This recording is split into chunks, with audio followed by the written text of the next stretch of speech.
What's up, you guys? Long time no talk, but today I wanted to talk about ulcerative colitis, since that's what I have, and just my journey of trying to heal my colitis.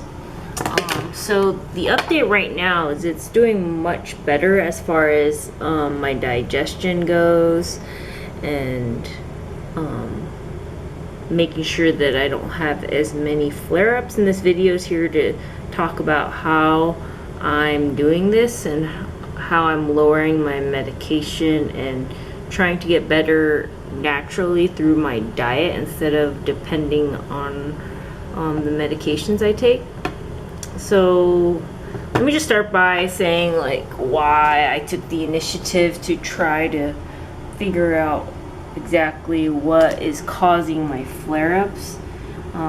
Basically it was getting so bad that it would like interrupt my work sometimes. I'd be at work and I'd be having a flare-up, and for those of you who don't know, it's when like basically a normal person, when they go, number two,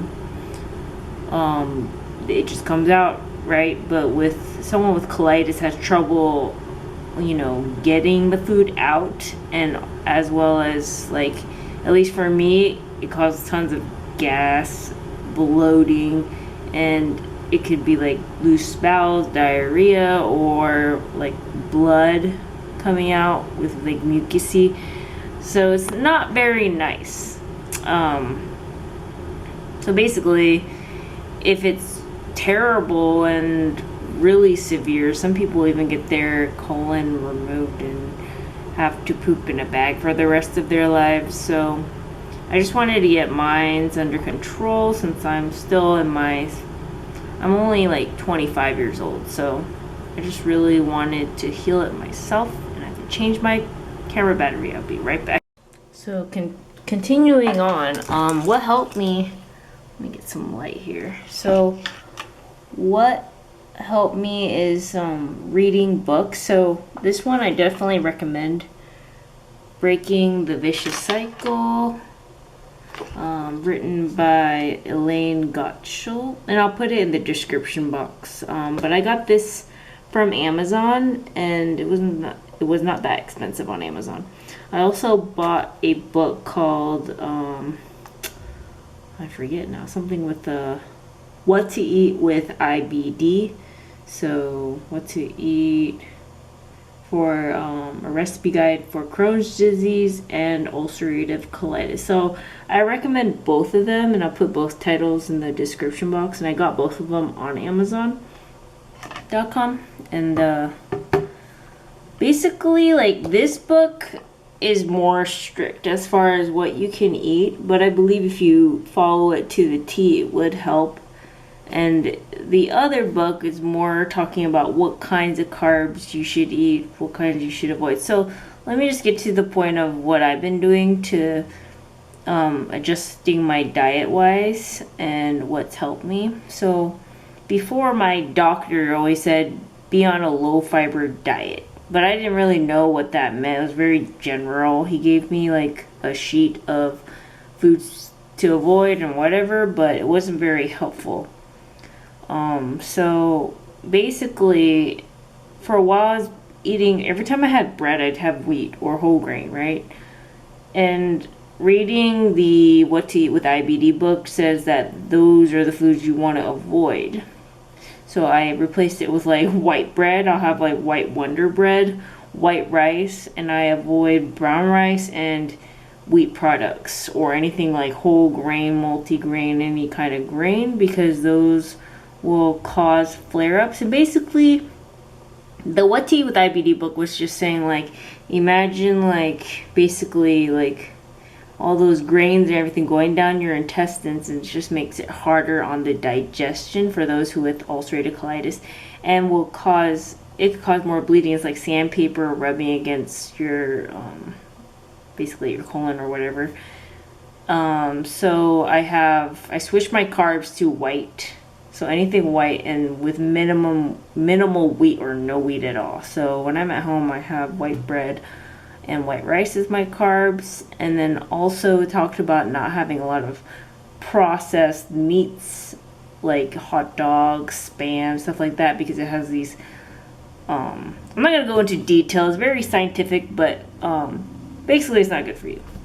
And also, or those with ulcerative colitis, and it's probably still not good because it's processed. But also for my fiber, I've been avoiding like broccoli, any kind of, before I was having like a bunch of Korean food and everything, I've been avoiding all that because I've noticed the fermented stuff like kimchi will just cause extra gas, bloating, and just cause me a lot of trouble. So the okay fibers listed in the book is like spinach and lettuce. I can have those raw, so those are easy, and I don't have time to really be that, like, cook all those recipes. So basically I've just been nitpicking at what foods are okay. So I've been having, like, with every meal, big salad, whether it's lettuce or spinach, with some balsamic vinegar, and to help with digestion. Because for a while I was just having like the carbs and the protein, but it was, the bleeding stopped, but I was having a hard time going. So I needed to put some fiber, but you have to pick the right fibers as well. So for now I stick with lettuce, spinach, and if I have fruits, I can have over-ripened bananas, but not the regular bananas that aren't so ripe. And then it has to be basically where it's so ripe that it's super sweet and has those brown specks outside of the banana on the skin. And then if you have apples, you need to peel the skin and make sure there's no seeds. So just have the meat of the apple basically. There's other fruits listed in here, but I won't go into too in depth because there's a ton of things in this book. And also talks about like what kinds of tomatoes you can have, and like what kind of canned tomatoes you can have, and it has tons of recipes. And also what really helped me was avoiding any dairy products. I believe in this book, or one of the books, I'm getting these books confused, but one of the books was saying that you could have like homemade yogurt and stuff like that, but it's very specific in how you make it. I don't have time to make homemade yogurt, so I've just been avoiding dairy products. And if I do have a dairy product, it'd only be once or twice a week. I try not to have it like on the daily because it just causes me a whole lot of pain. And so I've been having like almond milk, and if I do have dairy, it'd be like a little bit of chocolate or something. But they say that when you first start trying to adjust your diet with your colitis, you should be strict at first so you can start figuring out what foods you react to more than others. And for me personally, I noticed that going gluten-free doesn't really make a big difference because I've just been eating how I've been eating, and I tried the gluten-free, it didn't make a difference. So and what else have I been doing? Drink lots of water. As far as protein goes, I'll have like chicken or steak. I even have bacon. I just basically have any kind of meat as long as it's not processed. And egg whites, eggs. I've been having olive oil in my diet. A lot of guacamole because now I can't have like sour cream, cheese, and all that because it will cause a flare-up. But so far, this just changing these things has been helping tremendously. And also another thing that would help you guys if you have colitis is just even just chewing your food thoroughly. Because you know when you're really hungry, you shove food in your mouth, you don't realize it, but you don't like chew it finely. And then what that does is it makes it harder for your body to digest the food, and then it could, not, if your food isn't finally chewed and it goes through your stomach and then goes out through your colon and everything, it could cause abrasion and cause ulcers. So I try to take my time, be relaxed, and chew my food thoroughly. And it takes a little longer to eat, but it definitely has helped digestion. Drinking lots of water, and I always take my multivitamin and everything. But yeah, you guys, I haven't had any crazy like flare-ups. Like before I read these two books and started adjusting my diet, I was having flare-ups like on the daily. It was really bad. Like I'd have the urge to go bathroom, but basically just blood would come out, like pure red blood.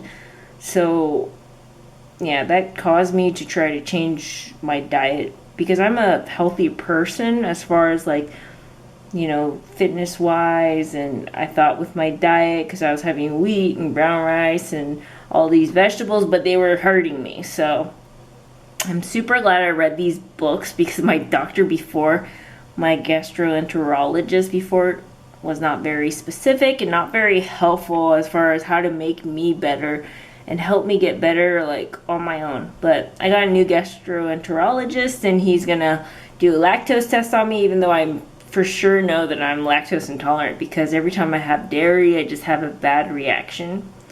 But yeah, I haven't had flare-ups in weeks now. Like if blood does come out, it's very tiny, but it's like nothing compared to how much blood was coming out before, and how hard it was for me to go, and how painful it's been, and with all the like stomach cramps, bloating, all of that. So yeah, I think I will keep you guys updated every couple weeks. I feel like this video is really helpful for those who have ulcerative colitis or Crohn's disease, because I don't see a lot of videos on it, and I want to help you guys. So I will keep you updated on my diet, what I've been doing and everything. But so far, this is what I've been doing. I've been very strict on my diet Monday through Friday. And once in a while I'll give myself a treat and allow myself to have ice cream, and I'll have it with a lactate pill. And it caused a little bit of a reaction, but not as bad as when I was oblivious and having like dairy every day, and like also avoiding beans. And I'll still, even though popcorn is on the do not eat list, and corn in general, I'll still have it a little bit, like maybe once a week or every couple weeks if I go to the movies, but I'll just chew it finely, and it hasn't caused a reaction when I do that, and have a small portion. But basically this book is really helpful, and so is What to Eat with IBD. What to Eat with IBD is more of a easier read. This book though has a lot of information, and talks about a lot of like, let me look through it, a lot of studies, and how your body works and how your body processes food. And it has a ton of recipes, even though I haven't tried them out. I just haven't had the time, so I've been basically cooking foods that are just on the it's okay to eat list, but easy to cook and prepare, where I don't have to follow this crazy recipe. But yeah, you guys, that is my update.